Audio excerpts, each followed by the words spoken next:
Hello, everyone, and welcome back to Bankroll Burners, the podcast for poker players who can't stop getting it in bad. I'm Mike, And I'm Josh. and once again, we are here. We are bad at poker, and we're going to be going through some hands that we played badly and getting each other's opinions on them, seeing how we could have done them better, and just trying to have a little fun while we do it. And some of you may wonder, why do we give each other opinions if we're both bad? Well, maybe we'll get better. Maybe we'll find humor. Maybe we'll find some speck of joy in our meaningless existences. Unlikely. All right, so. Well, on Yeah, that cheery note, it's I've had a productive couple weeks. Been getting to play a good amount over the last couple weeks. Probably averaging 2 sessions a week, which is nice. More than I've played in the past. I've been enjoying it. You actually won money, I understand. Once in a while, I know. I'm pretty much back.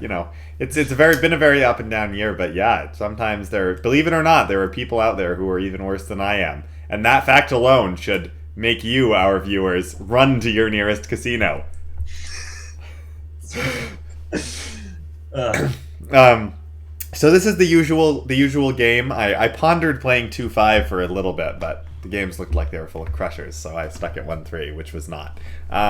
So I was playing 1-3 again. This is the 1-3 at Encore Boston Harbor. It's a $500 cap.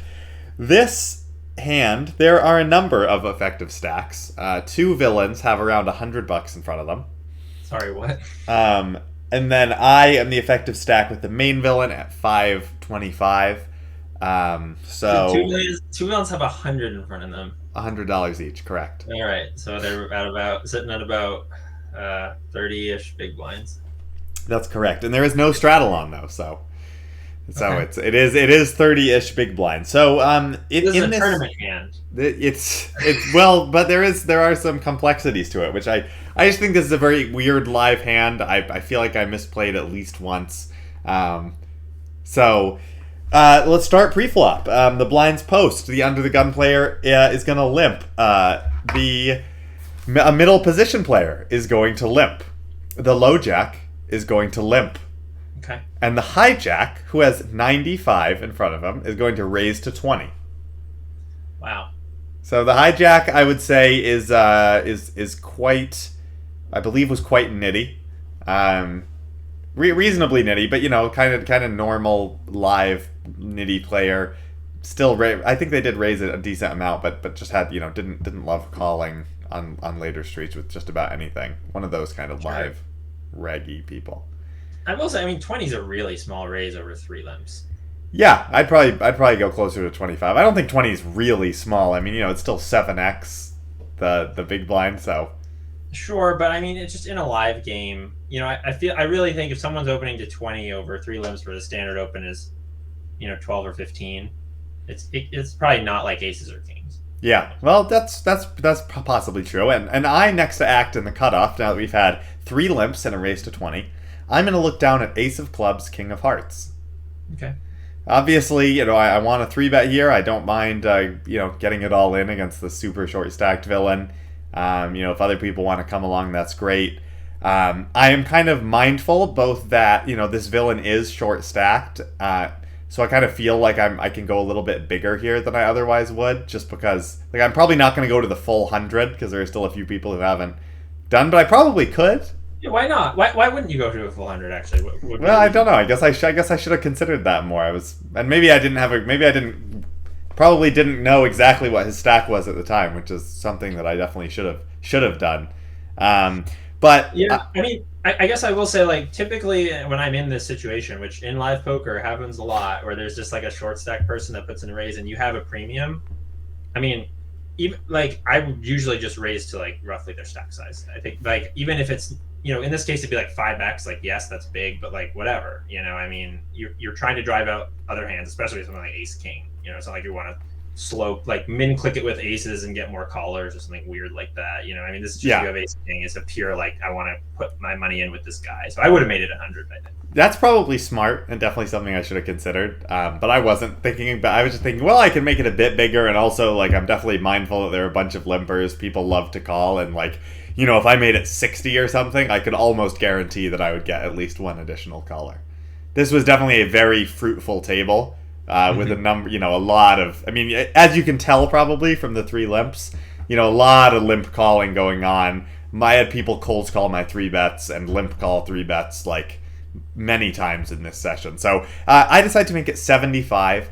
Obviously, it's also a bit of an awkward size because, if people call and then this guy jams, we're just going to have to do the awkward another round of everyone just, throwing $20 in, which is just so annoying and waste time. So, for all those reasons, I think making it 100 would have just made a lot more sense. It folds around to the middle position player, who is the other one who is deep stacked. He covers me, so he's got around 600 in front of him. I started the hand with about 525. He limped, right? Yep, he limped. Of course he did. Yep, he limped, and now he's going to call the 75. And then the next player who has about 100 in their stack is also going to call the 75. Just call. They're not ripping it in. No, just call. But then the initial raiser does rip it all in for the $20 additional, so we do have to proceed with the whole rigmarole. Obviously, I cannot reopen the action. My raise over the 20 was 55, and now that's only getting raised 20 more, so it's not a min raise, not able to reopen the action. I've gotten this rule wrong several times to our viewers and listeners, so that's why I'm explaining it, just so you all know how reopening and closing the action works. But anyway, we've now got about 385 in the pot, call it. Everybody calls. Everybody calls. Oh, nobody folded to the additional 20. Yeah. That's okay, accurate. So we got about close to 400 in the pot. Yep. 4 of you, and there's 2 people are all in. One of them has $5 remaining, but basically, yes. And the flop is and to be clear, we're in the cutoff, so we are in position on everyone, which is a nice spot to be. Sure. The flop is less nice. It's going to come 9 of diamonds, 4 of clubs, 3 of clubs. So we've got a backdoor club draw. It is the backdoor not club draw. Correct? I have the ace of clubs. Yep. Ace of clubs, king of hearts, and then it's 9, 4, 3 with the 9 of diamonds, 4, 3 of clubs. Exactly. And now it gets checked to me, and I decide I basically should just check this back and probably try and get to showdown because there's quite a large main pot. Right. Yeah, I mean, this is a dry side pot, like a very dry side pot. Like, usually you don't bet into dry side pots as a bluff. It's interesting to think, though, that you may, given this weird action, you may have the best hand, and so perhaps you could bet for value. It's sort of interesting. I don't know, that might be, ridiculous to think about, but, you are going to have, especially versus... the guy who limp called 75. I mean, I feel like he's gonna have random ace highs a lot. I don't know that he's gonna be paired up with this board all too often. I mean, yeah, he can have a 9, but I don't know. I feel like you in some weird world here, you could get some value. And I was thinking about protection also, where these players could just have random different or I guess it's really just this guy, the other guy who's deep stacked. But if he has random overcards, or honestly, if he's got a pocket pair below the 9, kind of getting him out of the pot might still be good, just because I have showdown value, but it's not a lot of showdown value multi-way. But of course, it's kind of an interesting spot just because there are 2 villains who are basically all in. So against them, I need the showdown value, but against this other guy, is there any merit to extracting value, to getting him out of the pot? I'm not sure because it's a weird multi-way spot. Yeah, I don't know what's correct here, to be perfectly honest with you. I could see a bet. And I could see a check. Yeah. So I decided to check, and so there's still about 385 in the pot, and the turn is going to come the 8 of hearts. So the board, is still it's relatively disconnected. It's 9, 8, 4, 3, so there's no straights possible. There's certainly some draws possible. Could be some, 2 pairs now, but not a ton. It's not the wettest board in the world. We do also have, again, the ace of clubs, which blocks the sort of ace X of clubs flush draw holdings. Okay. It's very interesting. It's sort of an interesting spot, I mean, dry side pots are so strange. I mean, I feel like most of the time this just goes check, check, check all the way to the river, but I'm assuming that's not what happens here. That's correct. So now this villain, the deep stacked villain, is going to lead out for 40. Wow, 40. So 1/10 pot. So he bets 40 into 3, again, about 385. Yep. The other player is going to call, so he's now officially all in. He's put his last $5, which, yes, exactly. Whoop, whoop. And against this size, I felt a little bit handcuffed where, it kind of feels like he's got some sort of like weird pocket pair, like, small pocket pair, maybe like an 8 or something like that. And I'm thinking if there's merit to like turning my hand into a bluff against him, but it's not really giving me that much, that I wouldn't be bluffing for a lot. Yeah, it's sort of weird. I mean, like on the one hand, you're getting like 10-1, so it's like you basically just have the direct odds to just call to try to hit an ace or a king. Because if you had an ace or a king, you obviously have the best hand. Well, but that's kind of the interesting spot where if I hit an ace or a king, I have the best hand against him. But should I calculate my odds into this main pot where there's that? I think you have the best hand against everybody, probably. Most likely, yes. I mean, yeah, the only person who is uncapped is the shortest stack who you may recall raised and then jammed the small amount remaining over my 3-bet. So he is potentially uncapped, but everybody else, yes, if I hit an ace or a king, I agree. And I kind of come to the same conclusion that there's not enough merit in bluffing here because, like, I'm just bluffing this one guy and there's like $400 in the middle. And, I also kind of have the same thought that, my ace and king are definitely live against him and probably against the other two as well. So I like to just call here. I mean, I just want to say, like, I really don't know. Like, I feel like I could be completely wrong about what you're supposed to do here. Like, I really don't understand multi-way spots with dry side pots very well. I'll fully admit that. They confuse me immensely, and I almost always play them terribly. Yeah, and I felt like I played this wrong because I was like, wow, this bet's so small. Like, it just feels like I should raise, Right. Like, and just get him off. See where I'm at. Yeah, you should raise to see where you're at. I mean, I don't think raising is crazy because if you raise and he has like an 8 or something that he then folds, like you could still have the best hand versus the two all-in players sometimes. So it's like a combo bet sort of. But on the other hand, though, like what are you really representing by raising here? Like what the heck are you checking back on the flop that you then raise the turn with?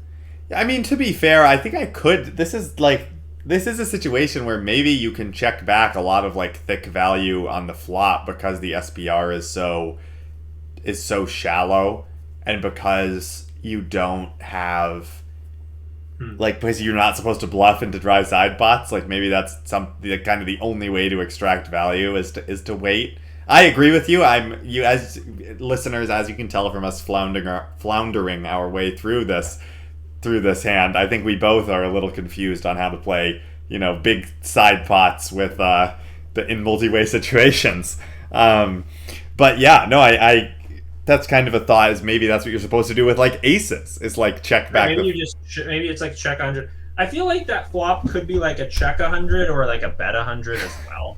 Yeah, but then there's like an all-in guy, So I mean, yeah, I don't know. It's weird. I don't know. Okay, whatever. So you call, I guess. I just call. And so now you got 470 in the pot because we also have the last $5 from our other short stacked friend. And the river comes the brickiest brick. It's the deuce of spades. Does complete 5-6. And ace-5. It does. And now the villain is going to check to me. And I feel like if I check back, I probably lose. Yeah. But that said, I feel like the way I've played this hand so far is kind of not strong. Right. And he might just sniff out and as we like to call these people fish, live regs, ABC usual live players, but they often still have the poker intuition to think, wow, this play just makes no sense. Why would you do this with us? Why would you call my 40 and then bet and then jam for 400?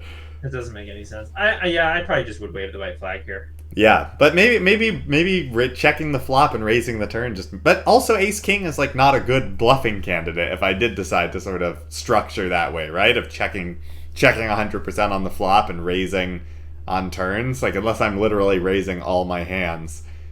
Like ace king still might be a square call just because we are getting the direct odds and it's ace king. Right. Yeah, I don't know. I really am at a loss here. Viewers in the comments, if any of you have like done any work with this sort of situation, please let us know because we are clearly very dumb. So also, you spend way too much time studying poker if you've worked on 4-bet multi-way pots with side pots. Yeah. So I agree. I wind up just checking it back.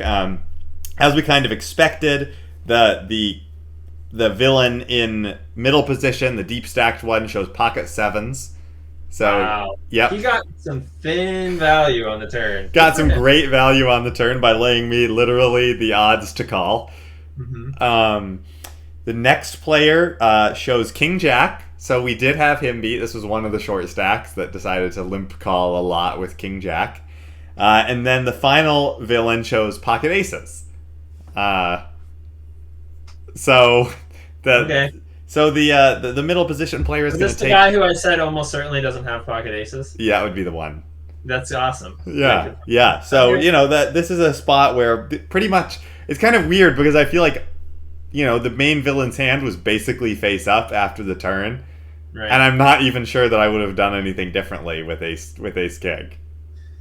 So wow, pocket aces. Yeah, and he short stacks pocket aces. What you gonna do? I mean, it is certainly his range is just wide. It's still uncapped. So, well, good for him. He quadrupled up. He did get a full quadruple up, and you may recall I mentioned this player to you privately, where he a few hours later he said like, "Wow, this is like one of the best 1-2 tables ever," and then.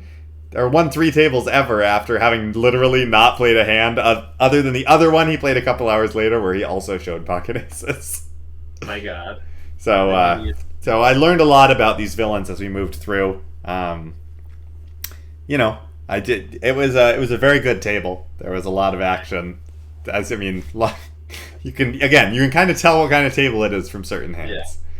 Yeah, I mean, man, that's crazy. So I guess I was wrong about the aces, and I don't know. I have no idea how to play these spots. So yeah, like that's really what I found interesting is I felt like the deep stacked villain literally played face up, and I still didn't know what to do. You played face up too, I think. Yeah, absolutely. He definitely thought he put me on ace king. Exactly. Well, thanks for bringing this hand on the show where I have absolutely nothing to add. Well, you're welcome. I mean, I think that this show is really about us learning and talking about the hands, and if we are able to do a little bit of strategy, then great. Well, I've got a hand, which I played really terribly, like just awful. So I'm excited about this one. Well, let me be the judge of that. So we are playing 2-5-10. The straddle is on about half the time in this game. Cool. On this particular table.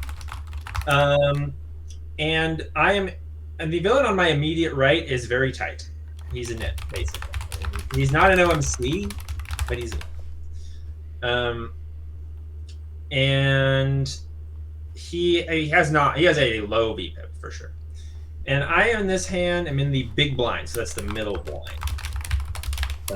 Sure. So we have 2 limps is the start of this hand. And by the way, we are 1250 effective. Okay, nice. So still over 1,000 big blind, or over 100 big blinds even with this straddle. Yeah, we're 100 big blinds effective. Or 100, over 100 big blinds effective. Yep. And by the way, everyone, this is at Best Bet Orange Park by normal stomping ground. So we are actually also 6-handed. There's a couple players who've left the table. So this is sort of an interesting spot. You said, okay, perfect. Yeah. So the first to act, who I suppose is the low jack, limps. The hijack. It's the hijack even. The hijack, I'm sorry. The first act is the hijack. The hijack limps. The cutoff limps. The button folds. And the small blind, who is this nitty villain, makes it 40, which isn't very large. Again, it should mean he doesn't have something extremely strong, but it's sort of hard for me to make a judgment against this particular player since he's opened so few hands. Like I don't really know what he's thinking, Okay. So I'm not like in the moment fully confident about the he didn't raise big, he doesn't have aces, kings, whatever. Sure. And I'm in the big blind here with 7-8 of hearts. I think at this depth, I just supposed to play this as a 3-bet for the most part, given this configuration. I think versus versus the early position raise, I probably am supposed to fold this a decent amount. But I think given the small blind open, I'm supposed to 3-bet here. Yeah, interesting being in the middle blind, especially with limpers behind you, where we don't really want to call and just let everybody in, especially since it is a um, pretty small open. People are going to be in there like white on rice. Yeah. So I also would prefer 3-betting this. Also makes us in position against the aggressor. The downside, of course, is 3-bet bluffing makes a lot less sense against a guy who's only opening premiums. If a guy's only opening the top of the opening range, then we probably shouldn't be 3-bet bluffing him at all. Because this could just be a fold. I think calling here is really bad. I think it's going to be I think you will get 3 more calls, and then it'll be almost impossible to realize your equity. Yeah. I think calling here would be basically a spew. I think 3-betting may also be a spew.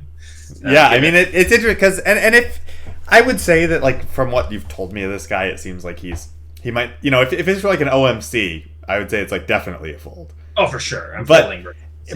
People who are kind of tight passive, even the ones who don't play a ton of hands pre-flop, definitely do have the capacity to just randomly raise with just some hand where they're just oh wow, I haven't played a hand in so long. I'm gonna raise this. I mean, I do that, and I raise 30% of my hands. It's funny. I recently played in a game where there's this older woman, and she limped almost every single hand, limped or folded. She almost never raised, and she finally raised one hand. And I was like, I guess she has a pretty strong hand. I wasn't involved, but I kind of watched it. The hand made it all the way to showdown, and she showed 10-3 of clubs. Right. So I think I'm probably still fine 3-betting this most of the time. Yeah. Okay. Well, yeah. I think at these depths especially, I have good implied odds. I think it's fine. So I don't feel too bad about this particular part of it. So I make it 120. Folds all the way back to him, and he hems and haws for a while, then calls. Okay.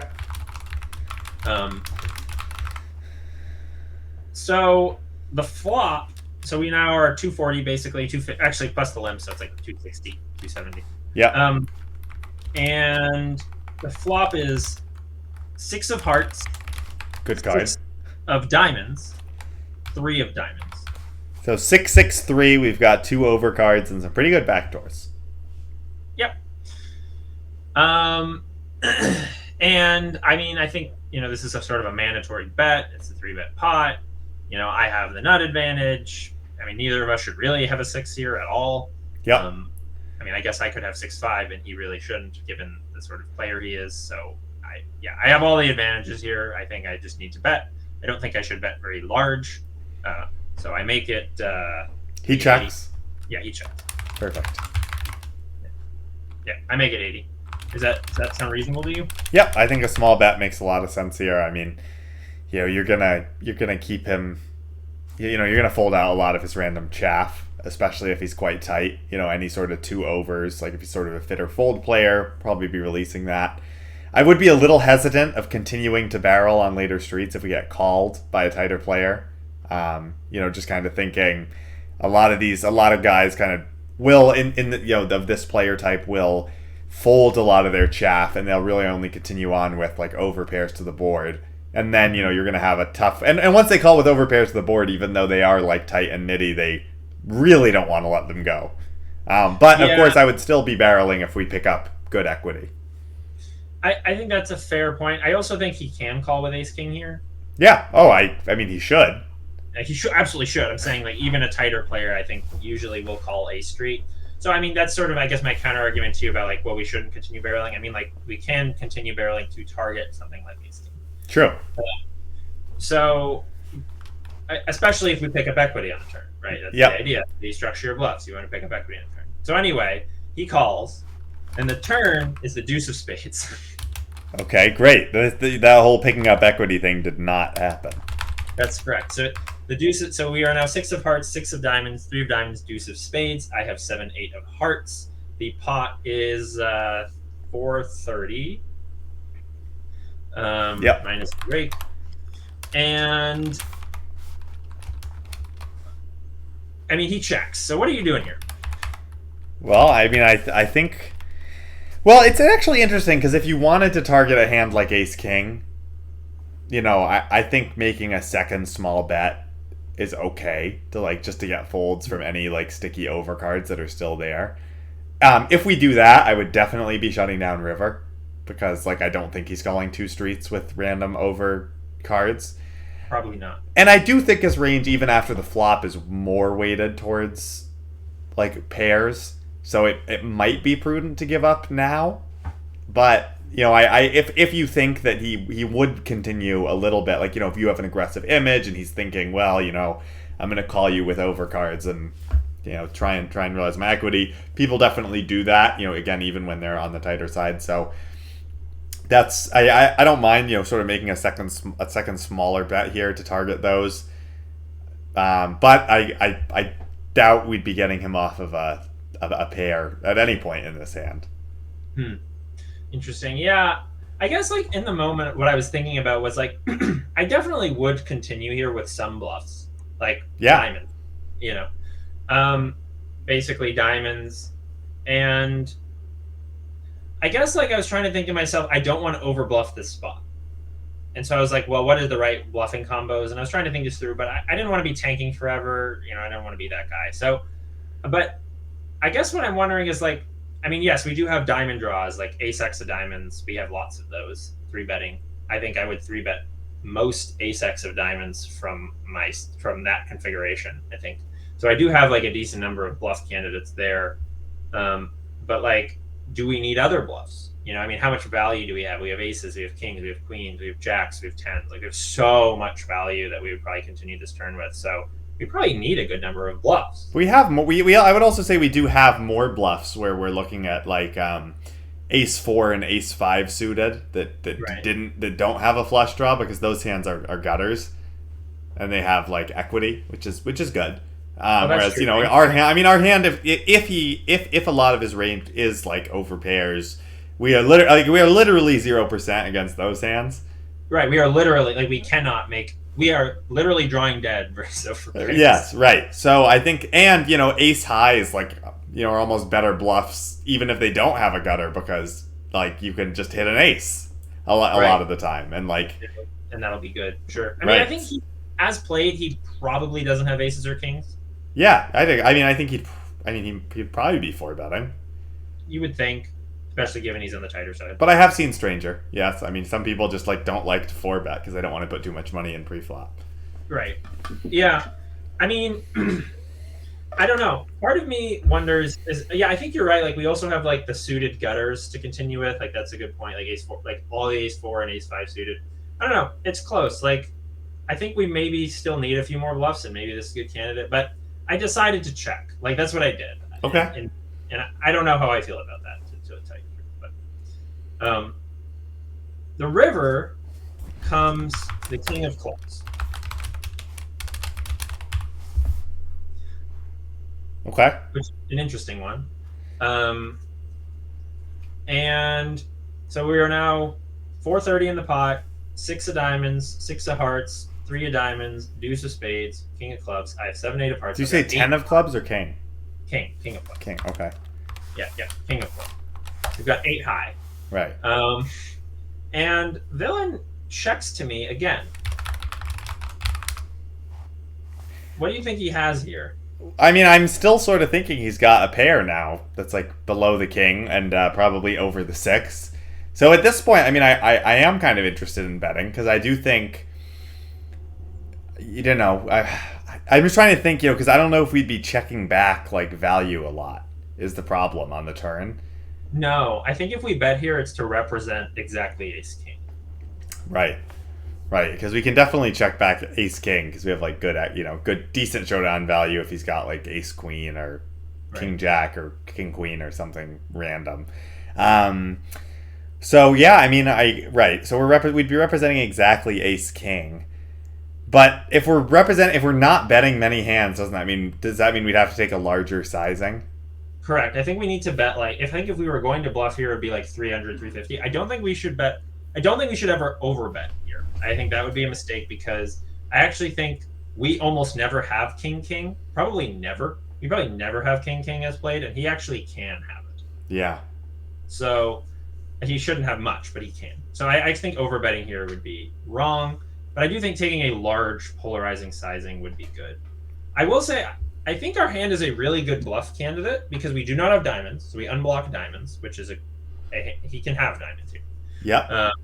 We also unblock nines through jacks, which he really, and queens. I don't know that he will fold queens, but he may very well fold jacks, tens, and nines. Yeah, I don't know. I think maybe if we bet on the large side, this is a pretty close spot to me because I think we did have. I think that betting just to rep ace king like on this river, I don't. It's. I don't know that this is like our best candidate, and I kind of like. I definitely like structuring the sort of triple barrel to represent the overpairs. And kind of in line with the overpairs. I think that's a more compelling story. Like, and I've also said often that, quite often you don't get credit for sort of rivering a pair because people just don't want to believe it and fold. It's the same way that people don't want to fold their flopped flushes when a fourth of that suit comes, even though their hand is significantly downgraded. So for all those reasons, and I recognize that that's not necessarily super balanced, is saying well, I don't even know what I want to be bluffing here, and I definitely hear you that this is a pretty good bluff candidate because it does unblock and kind of everything you've mentioned. I think, and I guess I don't know if we're bluffing these on the last street, but again I'm looking at these ace X's with a gutter where that also blocks aces if he happens to show up with that, in addition to having sort of all the other properties, and it blocks ace king, blocks him from having ace king himself, which is nice. And maybe for that reason, I don't think he ever checks ace king to me is the thing, because he's such a straightforward player. It also doesn't make sense that I'm going to bet that river a ton necessarily. I mean, I don't know that he's thinking in that way, but I really don't think he's checking ace king. I didn't think about this in game, but I thought about it after the fact. I was like, wait a minute. With him checking to me, he's sort of capping himself a bit because I just don't see him checking ace. Yeah, so I think this is a close spot. I mean, I don't hate kind of blasting off on this river just to say I have ace king, or I guess king queen.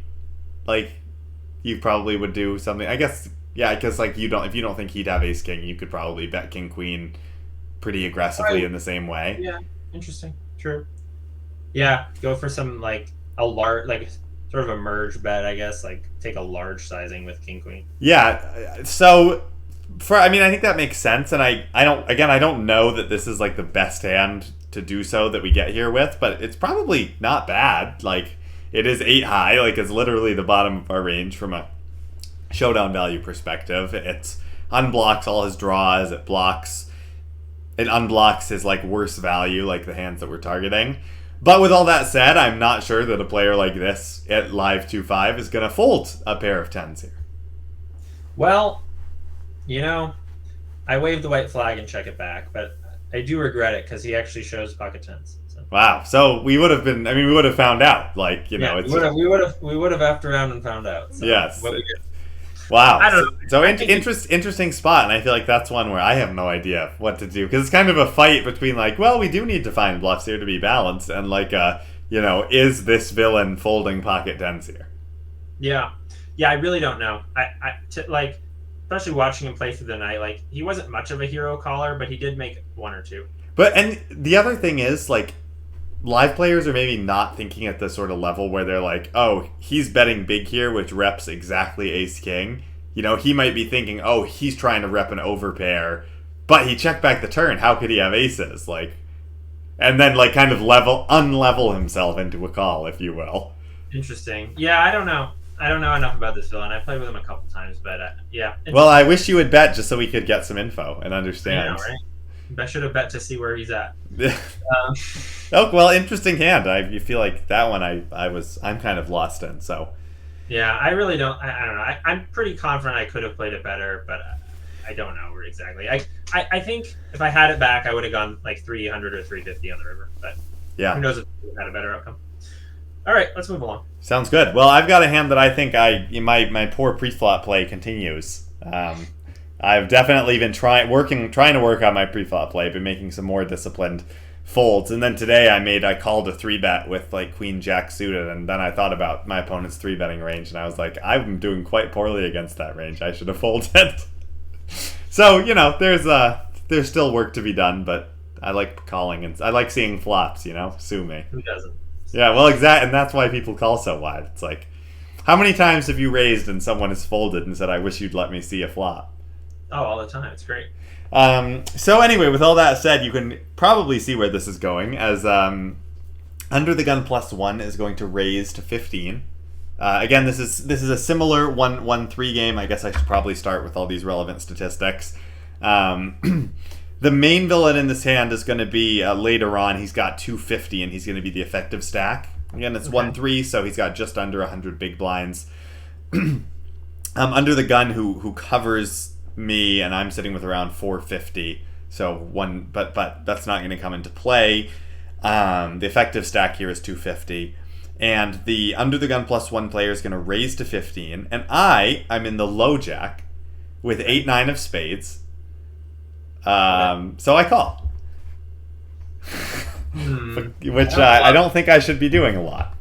I don't love really calling any early position raise from the low jack, like except for like maybe like with ace queen. Yeah, you could probably stop there, right? Don't really love calling any early position raise from the low jack.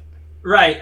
Yes, but we talked about this last week. I think like there is some theory that says like ace queen is sort of a good field calling hand because it can call a squeeze. Right. And it's quite strong. It's a strong hand. Yeah. Like it's actually ahead of a lot of people's squeezing range. So, but nevertheless, I do think this is for the most part a fold with the occasional 3-bet mixed in. Yeah, well, I was kind of thinking, the players who are most likely to 3-bet, like the players who had been 3-betting quite a lot, had already acted. 2 of them had folded and 1 of them had raised. So I was like, well, I'm probably not going to get 3-bet, so let's open the calling gates. But probably still, I'm not even like in position, like if I open the said calling gates, I'll be out of position to a number of players.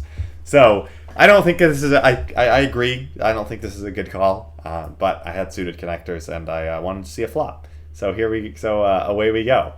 So no one else calls? Oh no, absolutely. People call. The button and the big blind both also call. The button again is the main villain in this hand. So we're going 4 ways to a flop with 8-9 suited, and we're in position to 2 players. So as it could be worse. Yeah, and that's something. That's one reason why I probably do call too much. Is just because like in these games you're not getting punished that much. And I do my in my poor defense. I do try and recognize which players are going to be 3-betting, and if there are players that are, if the rest of the field behind me is just never 3-betting. Except like aces and kings, then I feel like, I can open up the calling range at least some amount.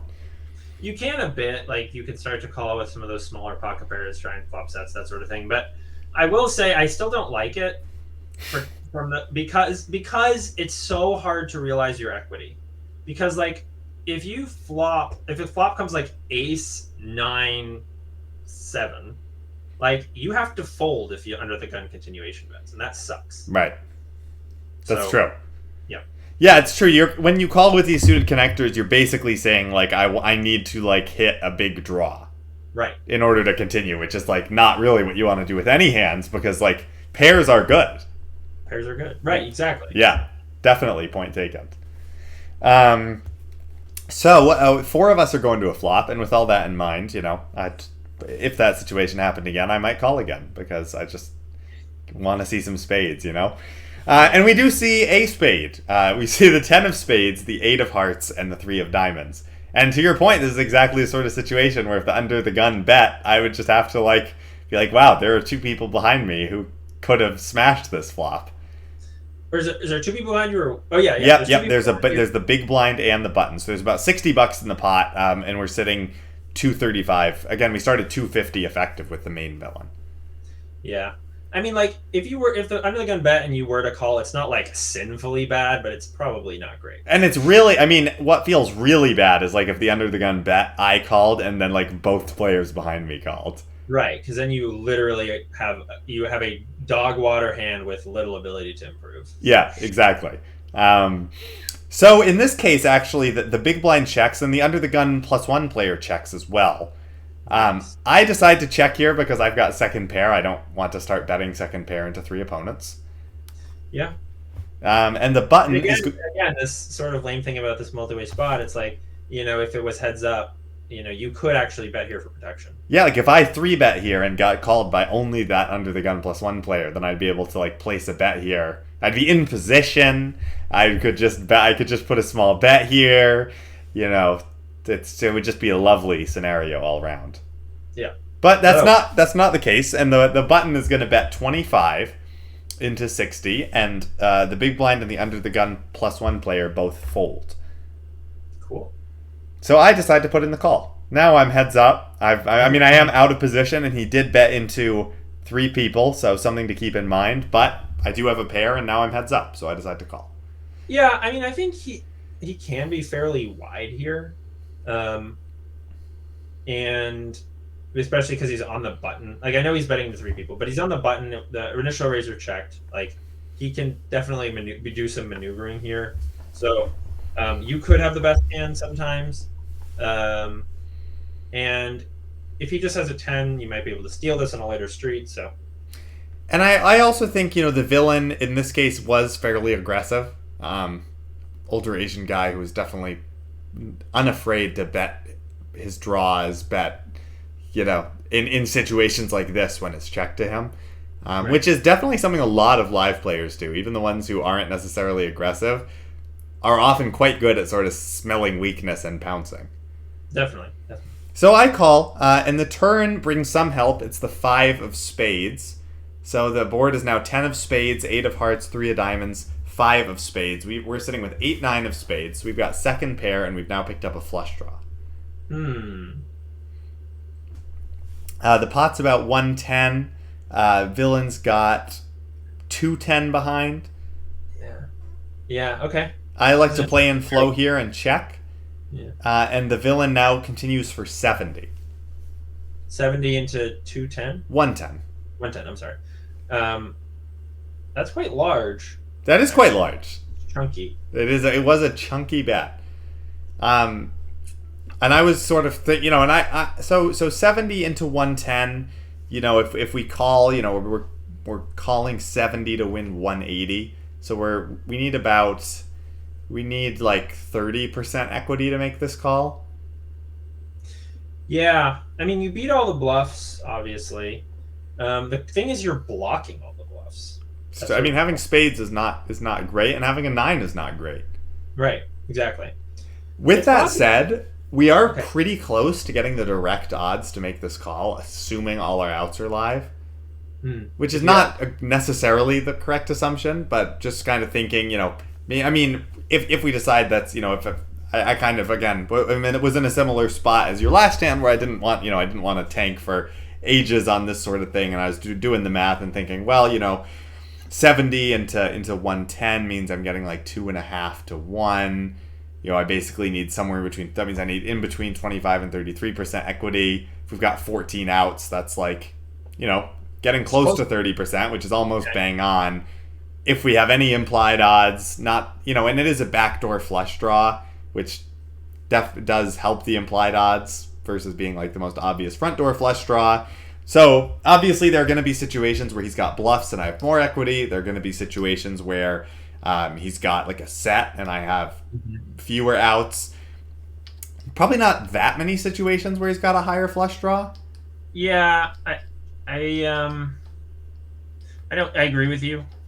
And if he has a higher flush draw, you're ahead. So, right, and just because of the way the board is, the 10 being a spade means he can't have 10x of spades. Right. Yeah, this is pretty interesting. Like, I was wondering, do you need to turn your hand into a bluff here? But it seems like you're thinking no. I mean, I guess I do have a question. If a spade comes on the river, would you lead? No, I think I'd probably check.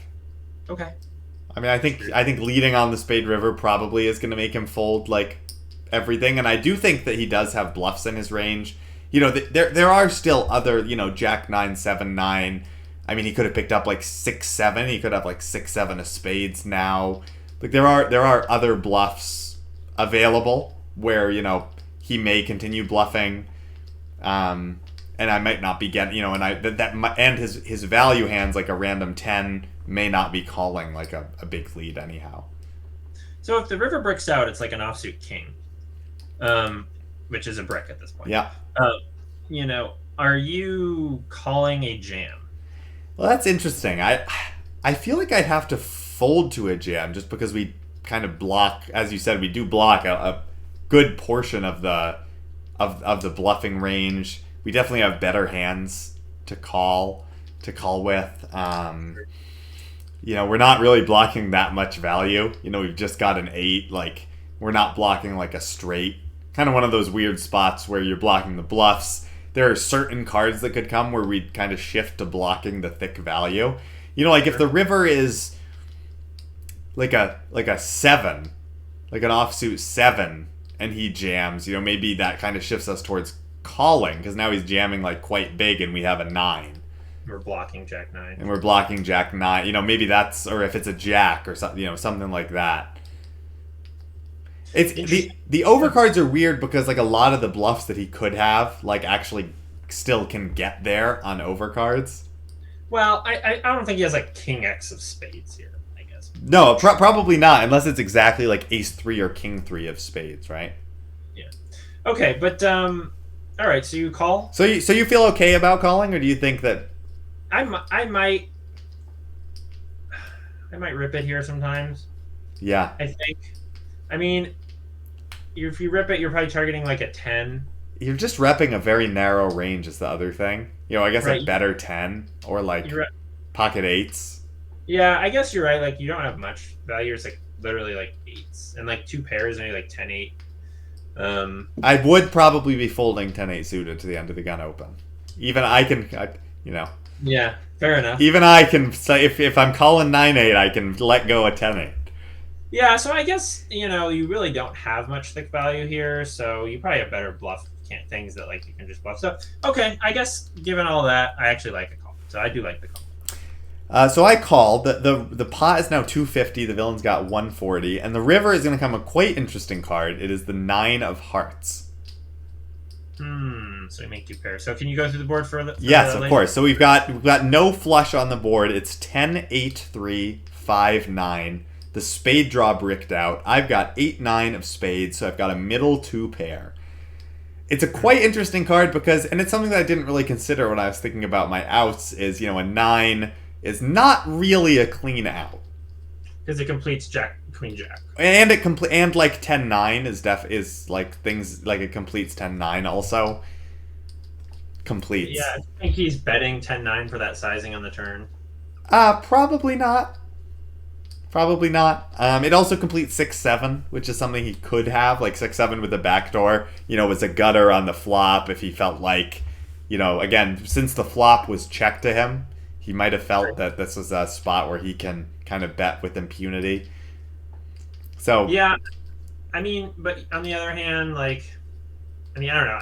The pot's 250. If he were to jam, it would be like for 140, right? Yeah, I think I'd call a jam. Yeah, I think you would. I think you would need to call a jam. So okay, but what happened? So I check, and he bets 60. Wow, he down bets. He down bets. He down bets the river. He's betting the river to see where he's at. Yeah, and this is quite weird to me, and I think that I should just probably be jamming here.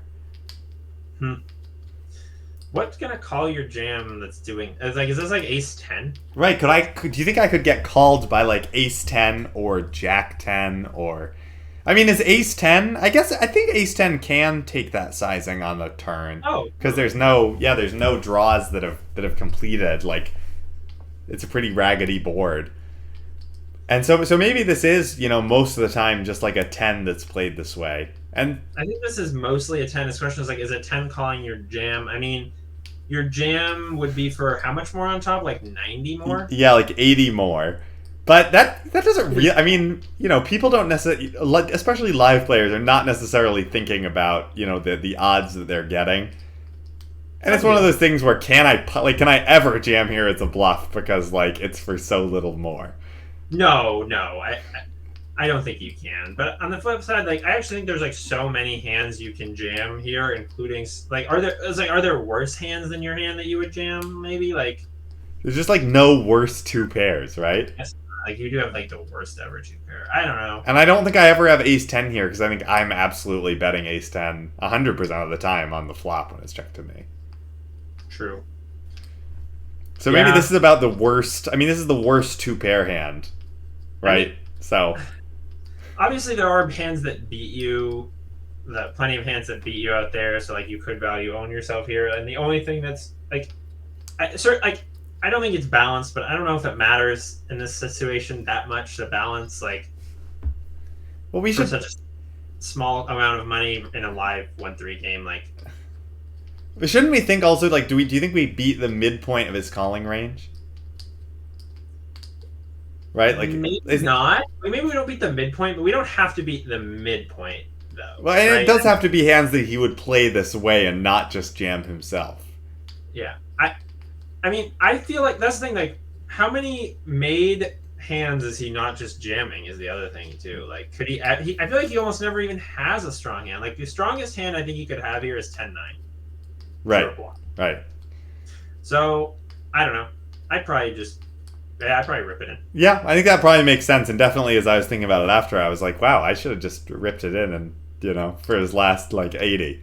But I don't. I call. And he turns over a hand that actually does kind of make some sense, which, well, in a way, as he shows Jack 9 offsuit. So it doesn't make sense in that he called with Jack 9 offsuit pre-flop, but it does make sense in that he flopped an open-ender and rivered a pair and elected to sort of make just the thinnest value bet ever. That can't possibly be right. No, I mean, what's he getting called by, right? Right. Literally what? Yeah. A non-believing 8, ace 8. Right. It would have to be ace 8, which I would not be calling with on the turn. Obviously. Right. Except ace 8 of spades. I guess he could maybe get called by ace 8 of spades. That's a live hand. That's a live poker hand, all right. So, yeah, I honestly, he might have called the jam. It is it's possible. Just the way these players play at these levels, someone who's betting $60 there because they rivered a pair and they don't know what to do, they probably call an extra 80 on top. Right. So it's definitely a place where I feel like I missed a bit of value, but also just kind of a weird hand throughout that. And I, of course, am kind of, hoist by my own petard by, making a call pre-flop and putting myself out of position and playing a bloated pot with a marginal hand. Which is something we advise against, and do as I say, not as I do. Exactly. Yeah. For those of you out there taking our advice, what is wrong with you? Yeah, stop immediately. Go find better content. Go find, content from people who know what they're doing. Maybe you could go watch the heads up match. Wait. You go watch the Nick Airball, Berkey. Well, that's not being streamed. I know. Can you believe it? You can go follow the live Twitter updates. Exactly. Follow Brown Balla on Twitter to hear about a professional poker player playing a high stakes heads up match versus an HCL regular. Yeah, don't pay attention to us. But anyway, thanks for watching. We love you, and we have one more hand for you. Yes, I have a hand here. This is an online hand. This is from our online home game, which is that community we were talking about last week when we had Boobert on. It was quite a fun time. And this is a 1-2 game, and the 1-2 games in the server play pretty large for the most part. It's pretty abnormal to be less than 200 big blinds deep. And in this hand, we are 200 big blinds deep ourselves, but that does not turn out to be the effective stack. We do have a very short player in this hand. This is 8-handed. Like I said, I have $400. I'm in the small blind. Villain 1, who's in the big blind, covers me. And Villain 2, who is under the gun, has $150. Okay. So sounds like another multi-way short stack side pot experience. Boy, we should rename our podcast. Multi-way short stack side pot experience. Seems like a good episode title. Okay, so yeah, like I said, 8-handed, 1-2, wild games as always. And under the gun, who's, like I said, 150 effective, is going to limp. This is a weak, tight player. Cool. I've not played with them a lot, but in the small amount I played with them, that's what I've observed. I guess I could be wrong because I haven't played with them a lot, but that's just what it seems like. And I think I said I have $400. It actually folds all the way around to me from the under the gun limp. Which is and where are you? A small blind. Okay. And I make it $8 with ace of clubs, king of hearts. Cool. I think fairly standard. It's 3x plus the limp. I think that's fine. Could maybe go a little bit bigger just because we're in the small blind. But 8 or 10, no big deal. Yeah. I think since we're shallow with a limper, maybe it doesn't make sense to go quite as big. I don't know, but and the big blind calls pretty quickly, and the small blind as well. They defend their limp. Is that a thing? Can you defend the limp? Yeah, I don't think I've heard that particular phrase before. Well, that's the thing now, baby. All right, well, it happened. Okay, so there's now 24 in the pot, and we've got ace king. Yep, and I have no reads in the big blind. Okay. The flop has an ace. It's the ace of spades.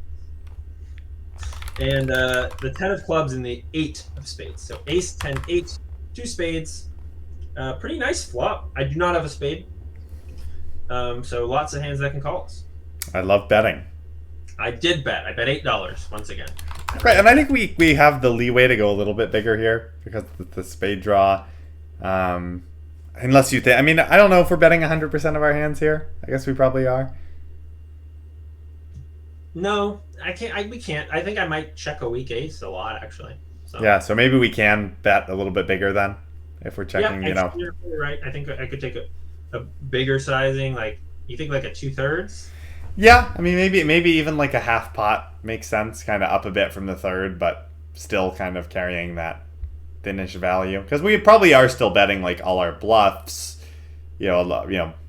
most bluffs. So yeah, the theory is, by the way, when you bet for protection, is that you are supposed to go small because you're just trying to protect your equity. But I'm not really betting for protection here for the most part. Like yes, like a spade can come, but even if a spade comes, I could have the best hand a lot anyway. Yeah.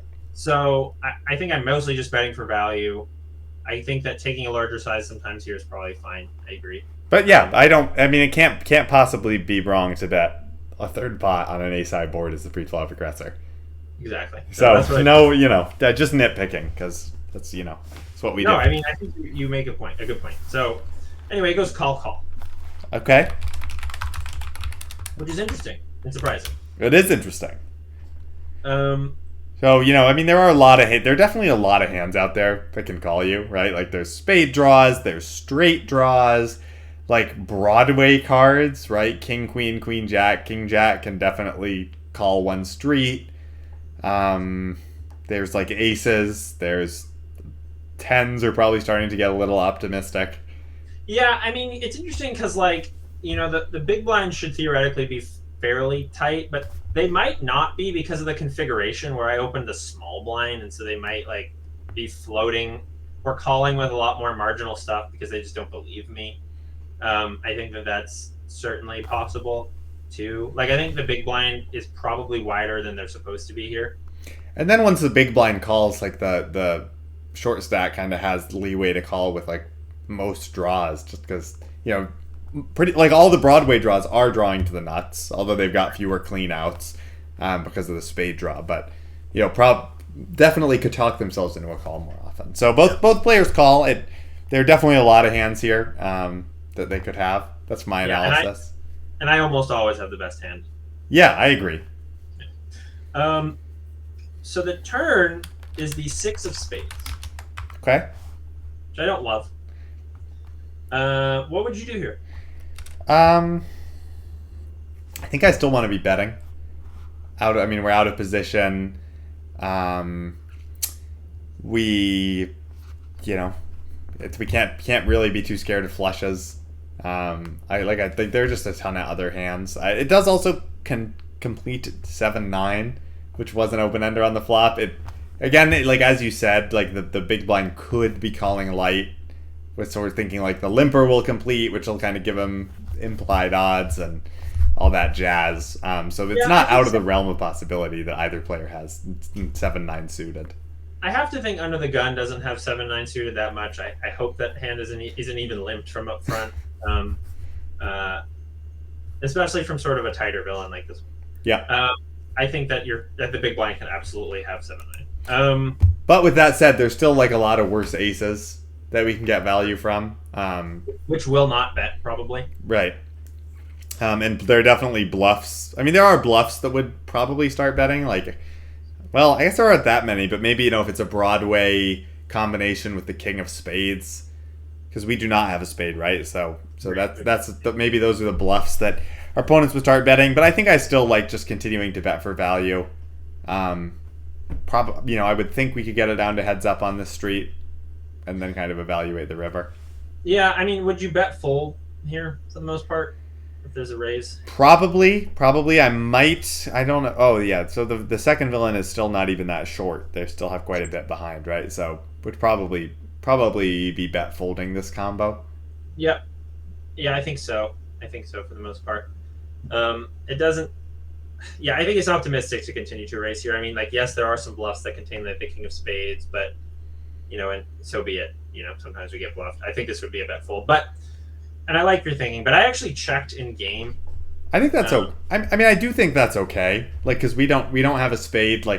It does let us, pick off bluffs, and it is also this online game where players are a bit more, tend to trend a bit more aggressively. I would definitely say I'm trying to do this less live because check calling is just so bad.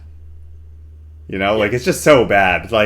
We've talked about this last week where it's whenever we think that a villain is competent and has bluffs in their range, they just show the nuts. Right. And it's just why am I check calling when I could be bet folding?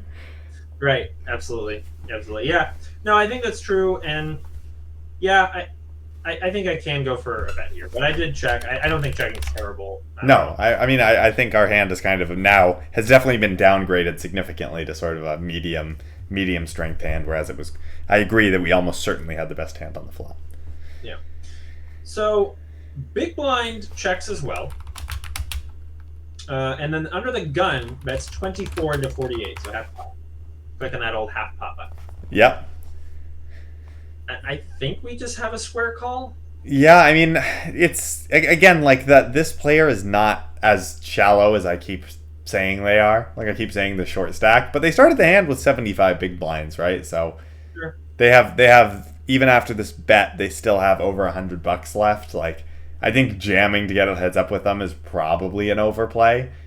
Sure, we can't fold, right? No, right. Which is why I would call if they were shorter, I would think about not jamming, but raising over their stack just to fold out the big blind and just realize the equity against their range. But I think at this depth, we basically have to bet, raise to 125 or something, which is quite a large raise and would probably not have the desired effect. Yeah, we probably aren't getting called by worse because they can have a flush for sure. Exactly right. We're probably not getting called by worse. So I think calling makes sense here. The big blind, it seems unlikely to me that the big blind is that strong, given that they checked after you did. Right. So maybe they continue on now. Maybe the big blind continues with some range of hands, but they really shouldn't. Well, I call and the big blind calls. So. Okay. Players like to stick around. Wow. This is like a live. This is like a live hand. I know, it's so. I mean, these online home games really are like live games in a lot of ways. They're impressive. Okay, so the Under the Gun stack now is just less than pot, right? That is correct. They have put into the pot a total of $40. So they've got 110 and there's 120 in the pot, and then you and the big blind are still have 3x pot left, basically. Yeah. Okay. The river now is the king of clubs. Okay. So I make 2 pair, and I top 2, and Broadway comes in. Right. This is interesting because I feel like the king really doesn't change. You know, upgrading to 2 pair doesn't really change our relative hand strength. You're right. Agreed. Like, you know, it seems unlikely that someone was betting with like king 10 and there were just no real 2 pairs. Like maybe 10-8 was betting at some point, like possibly. But overall, I would think that the under the gun is really repping a flush or a straight. And this card is like worse for us because if he was betting with like queen jack with a spade, I mean, Right. queen jack offsuit probably should not be a limp call from under the gun. But just thinking about what sort of hands. Tell me, Josh, what should be a limp call from under the gun? Well, there's I mean, seriously, there is a school of thought that says you can limp call with small pocket pairs in weak games. Yes. Okay. That's about it. These online home games are pretty aggressive. I can't. Yeah. Would not do that in this game, but in like a live limpy game, like limp calling pocket deuces. Although at that point, I'd rather just like raise pocket deuces and Sure. like get everyone to fold. And also, too, in like tournaments, of course, you can do lots of limping. But Yep. this is not a tournament. So anyway, I agree that it doesn't really change our relative hand strength. I think we just check here. I don't really see any reason to lead. I think if it goes check, check, check, we're almost always good. Do you think we can ever block bet? Like, can we ever bet like 20 here? Like 20 and then get called by what? Like maybe like an ace, like ace jack. Maybe I mean that's pretty much it. Like a weak ace. I don't know how much ace jack anybody has. Yeah. I feel like the big blind is 3-betting ace jack mostly. I mean, again, I don't know this player, but most people from that configuration in these games with 3-bet ace jack, and ace jack is a weird limp call. I would say I don't see that a lot. Yeah, that's true. Yeah, maybe. I mean, again, maybe it's probably a little optimistic to think that we're getting called by to think that somebody has a different 2-pair here. Like it's kind of a weird configuration where, unless it's like exactly like king 10 with a king of spades, like ace 10 or ace 10. But I mean, I guess under the. But I mean, if ace jack is a weird limp call, then ace 10 certainly is. And big blind, as we said, probably shouldn't have a 2-pair because of how they've played the hand. Yeah. So you may be right that there's not that many combos of I think it's a little thin. I don't know. I mean, I know I don't go thin enough, but I think it's a little thin to block. And I think that there's also a school of thought that says you just shouldn't really block bet against people, even like against opponents who are decently competent, because you will just get raised into oblivion. Right. Yeah. And like if we get raised, we can't possibly call. So. Right. So with that in mind, checking makes sense. Yeah, I did check in game. Just floating an idea, because I know I've never blocked bet, but maybe there are situations, especially live, where you probably can. Right. No, I think that's fair. And like, I will say, like, if there was no flush out there, I certainly don't hate it. But, but anyway. So the big blind now block bets for $48. So it's a little big to be a block bet. Okay, yeah, you're right. It's a small value-y bet. The big blind bets, okay. He bets some non-threatening size. But I do think it's sort of an odd sizing given the stack size of under the gun. Right. Because under the gun has basically double that in their stack. Right. Yeah. Okay, so the big blind has 48, which is like 40% pot. Right. Yeah, not a block bet. You're right. Not a block bet. But, yeah. So I was sort of like, what? And then under the gun jams. Okay. Wow. What do you think? I mean, this is a tough spot. I think we are probably supposed to fold. But I think it's it's just a really interesting spot because like we're like stuck in the middle here. Mm-hmm. Like the last thing we want to do is like call and have the big blind jam. Oh my god, that's what I was thinking in game. I was like, this is an absolute disaster if we call the big blind jams. Right. Like we are just so unhappy with life. Yeah. Right, where we just like have to fold and we just threw away over $100 for no reason. And this is just a really weird line from the big blind. Is the thing like the big blind went call, overcall, lead, right? Which is like maybe that does, obviously we say kind of check call lead is a pretty nutted line. Like there is a chance they show up here, with like queen jack with the queen of spades, or with like a random flush that they decided not to raise on the turn for whatever reason. And the under the gun, like betting the turn and then jamming here means they are, relatively uncapped, from a relative perspective where they can still have, like, they haven't done anything to, like, recap their range and indicate they don't have a flush. But it's still, like, we have top two. I mean, we do beat, like, bluffs, but I don't know if we're going to find enough bluffs for both these players. And I don't know that we beat any worse value. Right, and the other thing, too, is, like, if we call under the guns bluff and big blind has a bluff and then they jam, again, we're in such a terrible spot. Yeah. I did fold. I was like, this is really gross. And just being in the middle, right? Like multi-way, like boo. Like if we were closing the action, I'd probably get curious and call. Mm-hmm. Right? Or so what if the big blind had bet, what if the under the gun stack was like 90 and big blind bet 50 and under the gun jammed for less than a raise? So there's no danger of the big blind rejamming. Do you think you would call or would you still fold? I think I would fold, to be honest with you. Yeah.